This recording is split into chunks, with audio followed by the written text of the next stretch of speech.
silence extends to judges in this building that the judge is part of the trial court. Your response to that? It's baloney. That's baloney.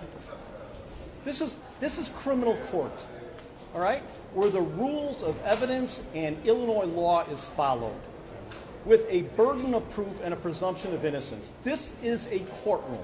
You can say whatever you want on the streets, but in a courtroom, if you charge these men or anybody else, you better have the evidence. And if you don't, shame on you.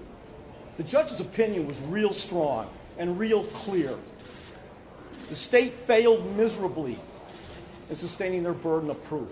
David March, Joseph Walsh, and Thomas Gaffney are innocent men. They never should have been here, ever. Whatever anybody wants to say out there on the streets, whatever the press wants to write about, the truth happened in that courtroom. And if you were there every day like we were, and you listened to every word of every witness, and you saw all of the exhibits, you would reach the same conclusion. This case wasn't even close. And 3 innocent men had to be put through hell. Whatever you think about Jason Van Dyke, these 3 men were innocent from day one. That's what I have to say about this. Oh, and by the way, as far as your question earlier about Miss Fontaine, read the judge's ruling. She said in no uncertain terms, she was not credible. Anything else?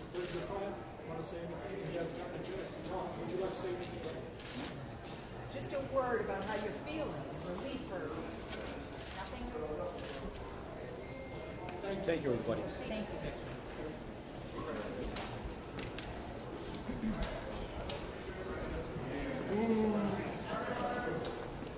Folks, Special Prosecutor Patricia Brown Holmes will be down momentarily to speak to you. Thank you.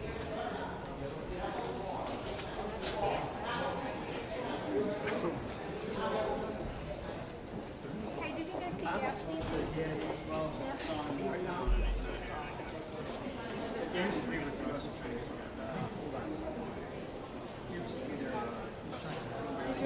No, not really.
Prosecutors.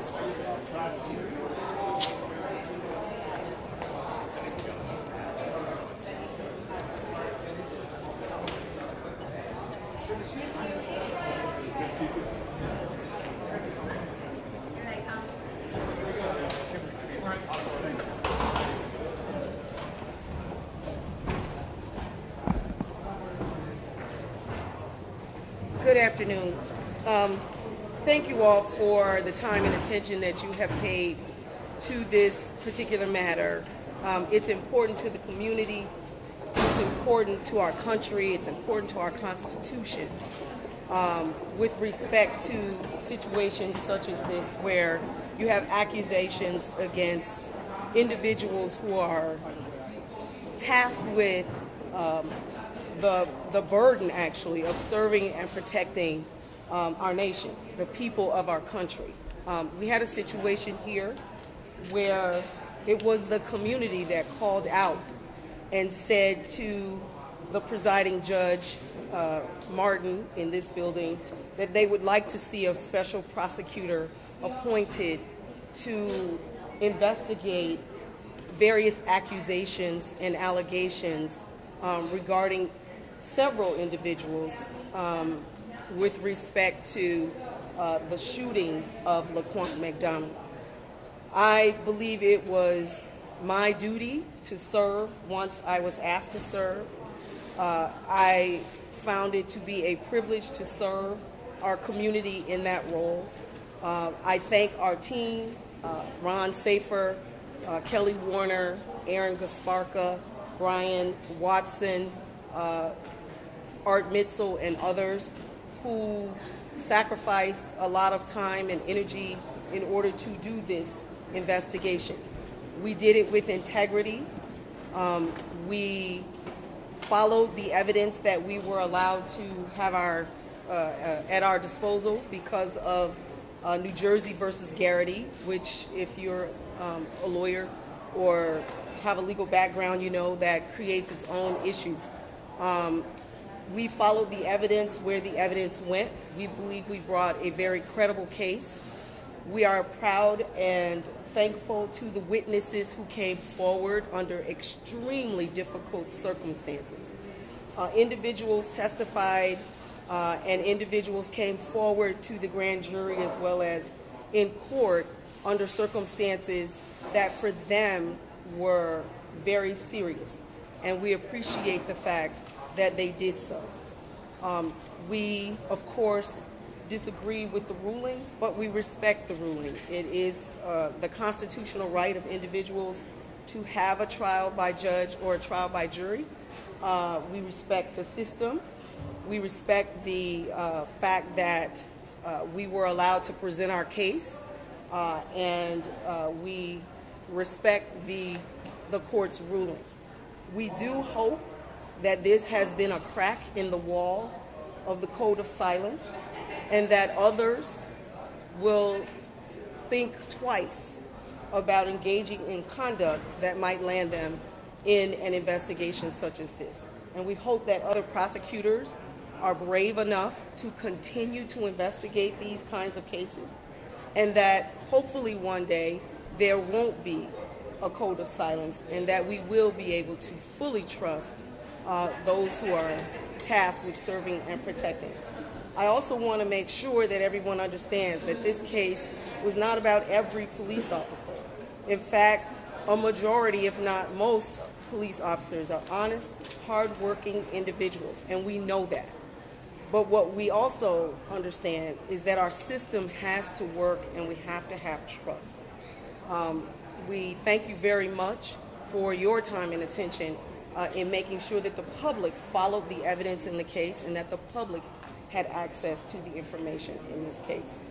I apologize to you. I have severe allergies, so it's difficult for me to talk. And so I'm going to ask if Ron Safer can make additional remarks. I will take some questions, but I need a second. I just need a second.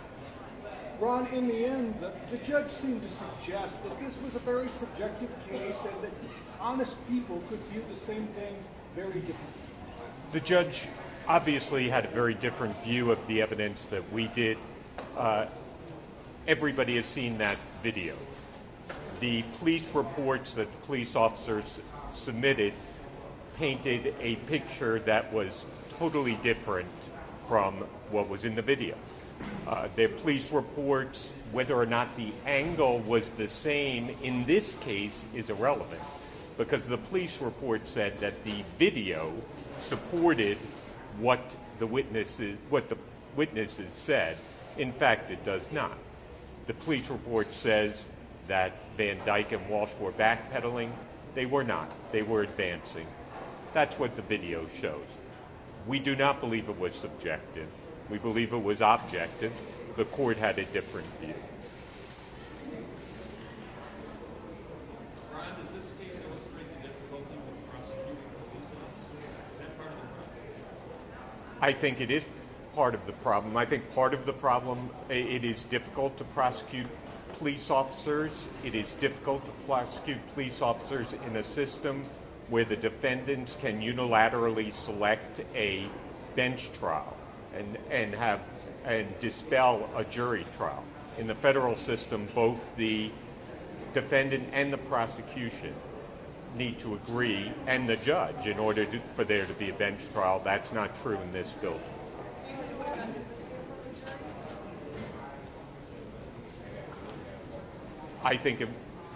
We believe that the evidence was sufficient beyond any reasonable doubt.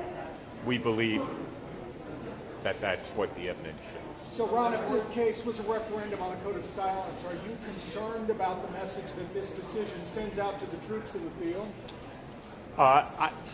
This case was a case where the code of silence was on trial. I think the next police officer who thinks about writing a false police report is going to think twice now that this special prosecutor, Patricia Brown Holmes, has set the precedent that you can be prosecuted for that. The next officer is going to think twice about filing a false police report. Or do they want to go through this? Because there are people with the courage to indict those cases and pursue them to the fullest. Why were supervisors and department officials implicated in the trial? The evidence, we followed the evidence where it goes. First, you have to prosecute the people who are on the front lines, whose actions you can see. As a prosecutor, you are looking in from the outside. To get then further in the system, you need people to come forward, to cooperate with us. There were people who had the courage to come forward. Dora Fontaine, Jose Torres, they have been Hillary, but those are heroes in our system. Today, they were not honored. Tomorrow and in the future, those heroes will be more and more, and they will crack through the code of silence. Ron, some members of the community on the way out suggested that this shows the code of silence extends beyond the police department to the judicial system. That this judge was in with this judge also. I have no comment on that.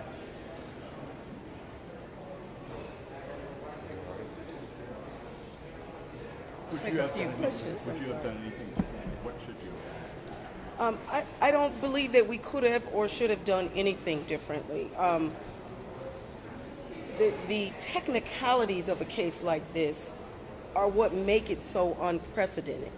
It was extremely difficult to avoid all of the tainted information when the media is publishing information that rightly they should publish, right? So I had to avoid media, avoid news, avoid any conversation with any person regarding this case.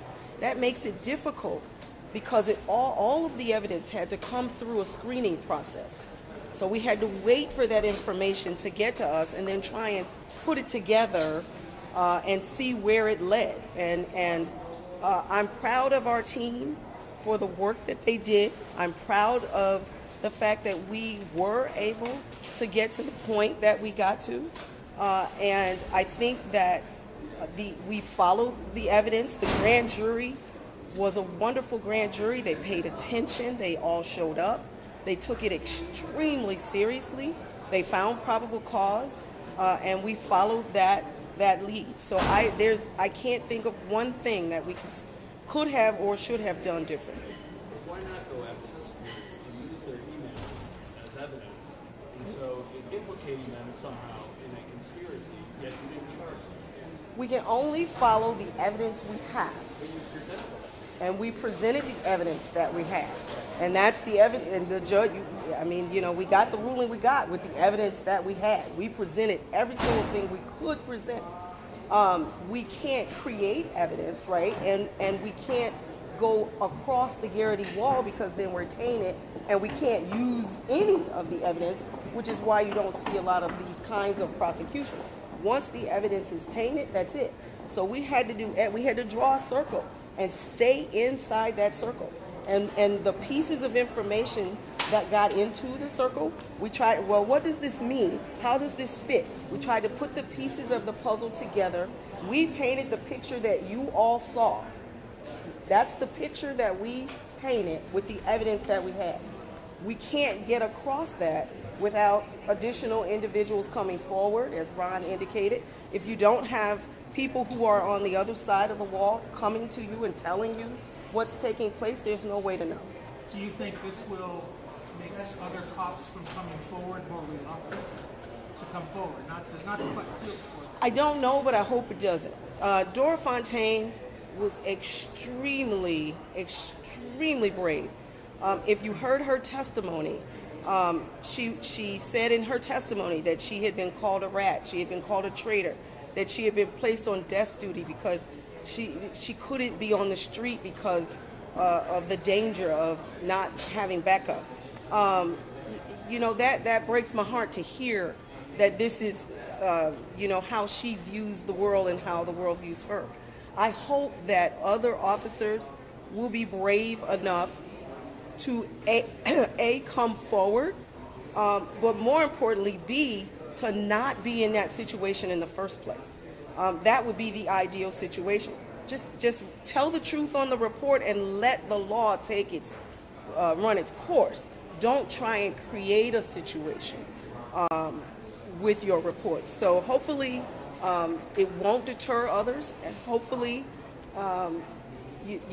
this will be the time when folks say, okay, we need to go in a different direction. Did you have any comments about the timing of this verdict? It had been delayed twice. Now it's coming the day before the sentencing. We came to court when we were told to come to court. Thank you very much. Thank you.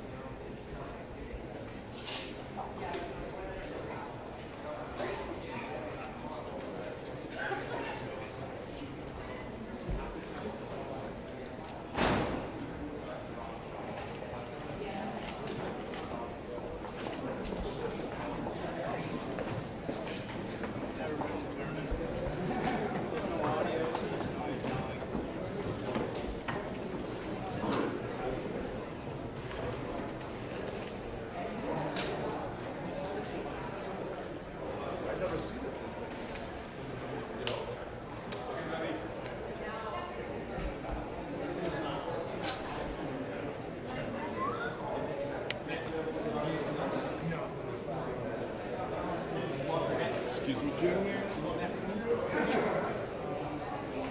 I've been about